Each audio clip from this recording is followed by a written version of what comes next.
virtuoso drummer with an electric love story, Cindy Blackman Santana is our guest this week on Nevada Week in Person.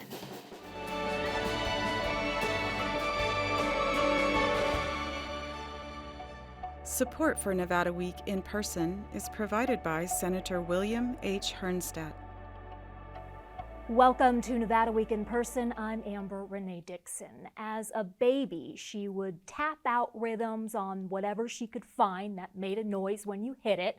That's according to her mom, who played the violin. Her grandmother was a classical pianist, and at 13 years old is when she got her very first professional gig as a drummer.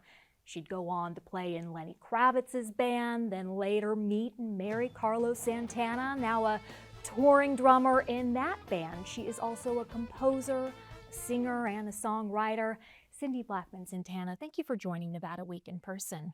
Thank you. It's a pleasure. So I was telling you off camera that in my research I learned a new word, which is virtuoso. You are a virtuoso drummer. Many other people describe you in this way, and what that means is you are someone who excels in the technique of an art, especially a high-skilled musical performer. You don't remember, though, when someone first called you that. First, I don't remember the first time. It's that's something that kind of stays on the periphery of my brain because I'm not there yet from my perspective. Because there's so much that I am learning about. Still. Yes, about playing my instrument. There are so many incredible musicians to draw from. I listen to my heroes and I'm like, oh, I don't have that like I want it yet. Or I'm hearing this and how best can I get this sound out of my drums? So there's always something to strive for, something to find. And that's part of the fun of it is finding new things to learn. And then applying them is also very fun. Who do you reach out to? Do you have mentors still? I have mentors, yes. My greatest drum mentors are no longer here, but the music that they've left is still here. And so there's a lot to draw from. Tony Williams, my ultimate favorite drummer, there's tons of stuff to draw from, that he left for all drummers, especially including me, to listen to and learn from. Tony Williams, you went to one of his drum clinics as a teenager, am I right? I did, yes. What was that like? Girl, that was one of the most incredible things. I love sci-fi and I love sci-fi movies, but when I saw Tony, it made science fiction boring. Huh? All my friends were into Star Wars, and I was like, okay, that's cute. But to me, the real Star Wars was watching that guy play drums. I mean, it was incredible. I saw this clinic, as you mentioned, with just he and a bass player, and it just blew my mind because the sound of the drums, his technique, his whole posture behind the drums, his delivery, everything. It was completely innovative. The sound was amazing. It felt great. It was like an exciting journey. I'll never forget it because once I heard that, I'm like, okay, that's my path. I've either got to be chasing that level or else I'm going to do something else. What did Mom think about you becoming a drummer? Oh, at first she was not too happy about it. My mom is a violinist, and for her, the drums were like just this thing in the back. She didn't really want to hear them, you know. So she wasn't really excited about it initially. But I begged my parents for about a year, and then when they really realized that I was very serious, that's when I got my first drum kit. And my mom tells me that at first she was like, "Oh, it just sounds like noise to me." But she says, "Oh, when you started really getting musical and I could hear, and I started to like them. Now she loves the drums." So I Wow. converted her.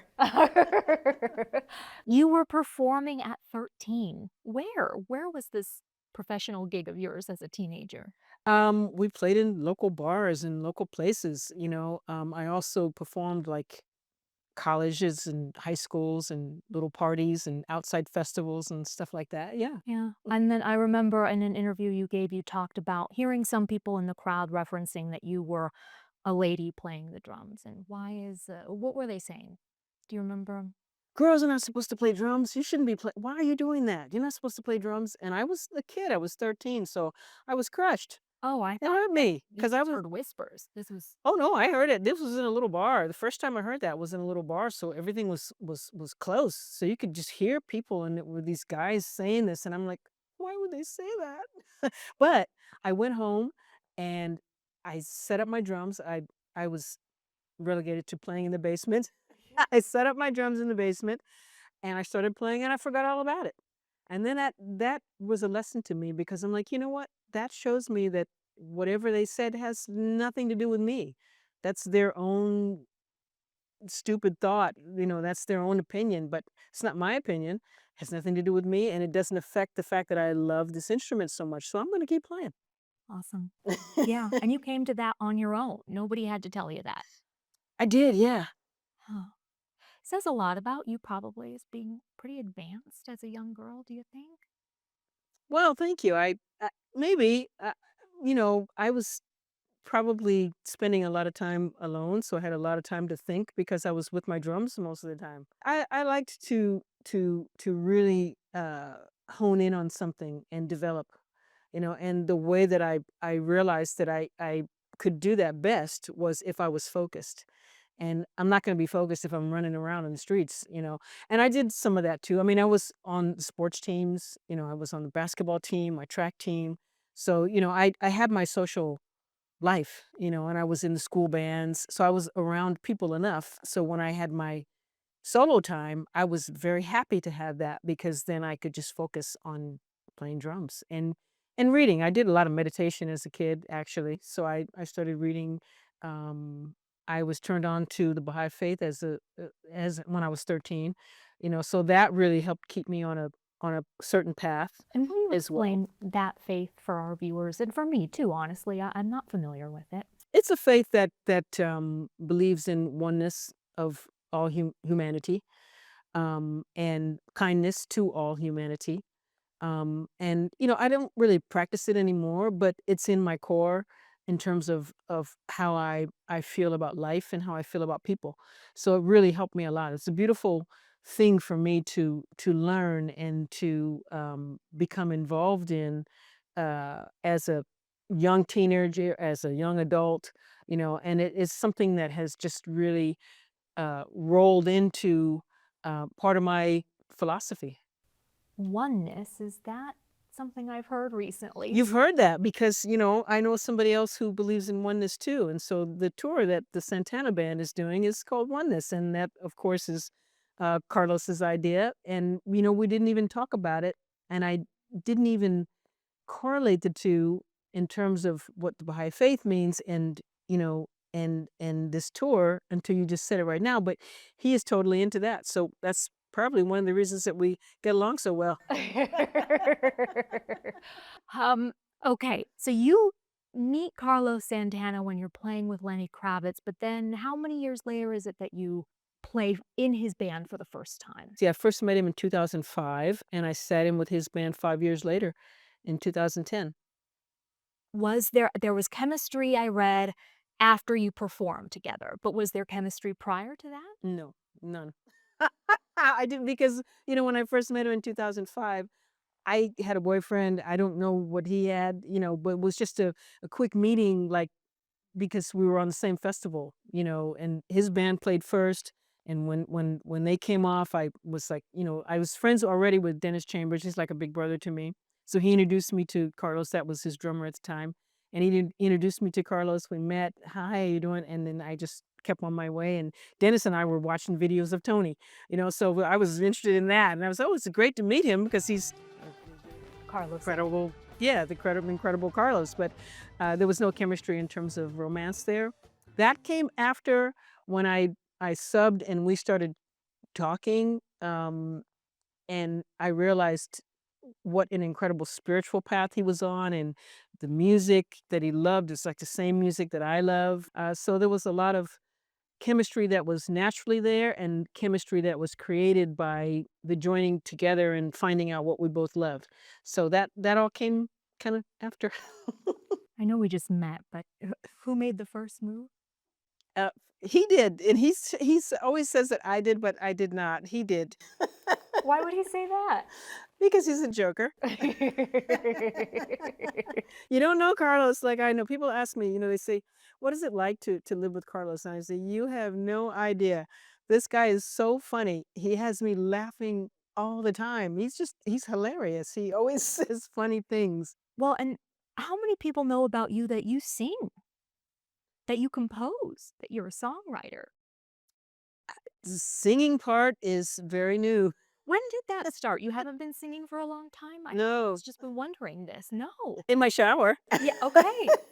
So this was not as a teenager. This was not throughout your musical development. No, not at all. Not at all. Wow. What happened that made you pursue that? I wrote the song called "I Remember." That was just something that came out of some emotion, and I wanted to record it, and I wanted Corey Glover from Living Color to sing it, and so I demoed it first, and I gave him the demo, and he was like, "This is a woman's song. This isn't a guy's song." He's like, "You should sing it." I said, "Well, I'm not a singer," and he said, "Yeah, but you should sing it. You sang it on the demo." And that was the end of it. It didn't go anywhere. And then years later, fast forward to being here in Las Vegas with Carlos, and we're getting ready to do the Power of Peace record with the Isley Brothers. And it came to the last day of the recording, and I said, Carlos, I have this song that I was kind of shy to ask, but I'm wondering if Ronnie Isley would sing it. His voice is so beautiful. And so I played it for Carlos, and he was like, "Yes, let's take that into the studio." So we took it to the studio, and Ronnie said the same thing. "This is a female song. This is not a guy's song. Somebody else should sing it." And so he started naming all these women who he thought should sing it. And Carlos said, "No, they're not singing it. She's going to sing it." Like, "Me? I'm going to sing it? Oh, well, I'll give it a try." So I sang it, and it went on the record.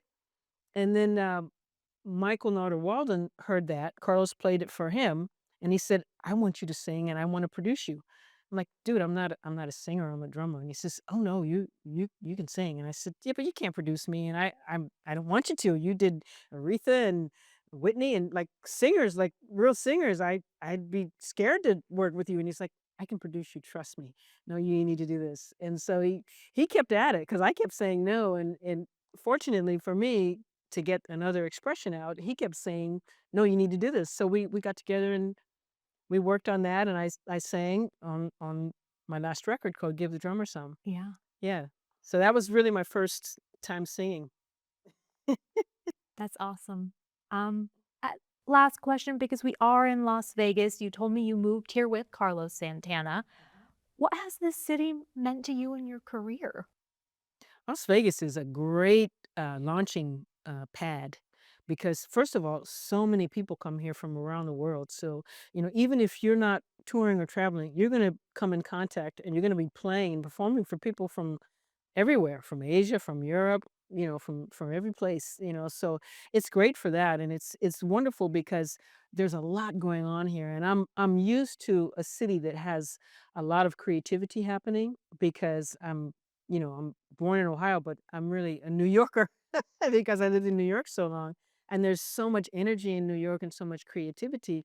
There's a lot happening here, so for me, it's exciting because there's always something going on, and even if I'm not at a show all the time. We're not going to I feel the energy, of that, the energy of things going on. So I love that about this city.